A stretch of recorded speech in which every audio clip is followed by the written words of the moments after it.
Just in case you thought COVID was the only pandemic going around, that is not the case. Book banning is a widespread pandemic that's happening in the United States and across the world. Books are being banned for their ideological, political, and sociological themes. It all started back in the 18th century, and it continued on to the 19th century until modernists decided to push back against it, because why should they be conformed to what society wants them to think?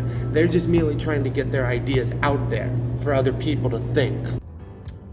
Okay, so as I've said previously, and will say further on, there are tons of banned books with such important life lessons that you just need to read them so that you understand them and so that you don't repeat them.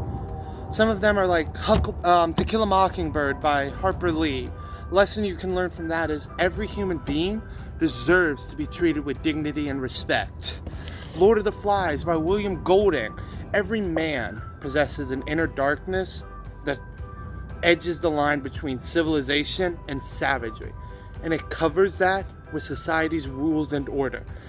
This might not be a banned book, but this is an example of book that might be banned. It's Hitler and his inner circle. It talks about Hitler and his inner circle during World War II and how they grew to just overtake German society as a whole and just make sure that no one else could rise up against them. My whole stance on the issue is I believe that if you ban a book, you're fundamentally violating our First Amendment right to express an idea or receive that said idea. If you ban a book, you're saying that the lesson that that book teaches you isn't important enough to learn about. Thus creating a chance that what you could learn from that book, it's not important, and you're gonna do exactly what you're not supposed to do. Like in the Board of Education Island Trees Union Free School District versus PICO. It basically said that you are fundamentally not allowed to ban a book because you don't want a person to learn a lesson from them. Banning books also creates a sense of ignorance, which in some cases it's crude and wrong, especially in the society that we live in today. Cancel culture will latch on to any idea that these books hold with next to no significance, that they are not important, when in fact that they are. Like To Kill a Mockingbird.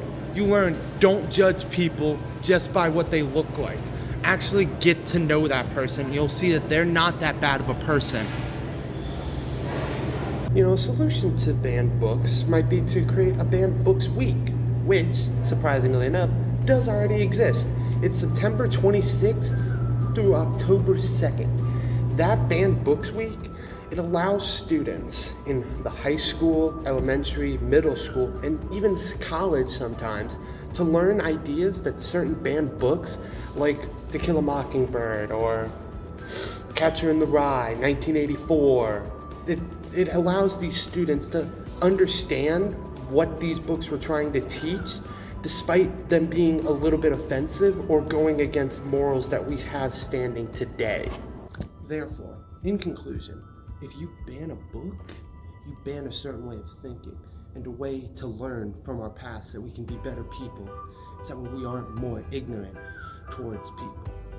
It's basically just cancel culture. It's canceling things without even reading them, thus banning people from thinking in a certain way that might go up against what they think or what culture wants you to think. It also makes it so you don't fight back against them. Thank you.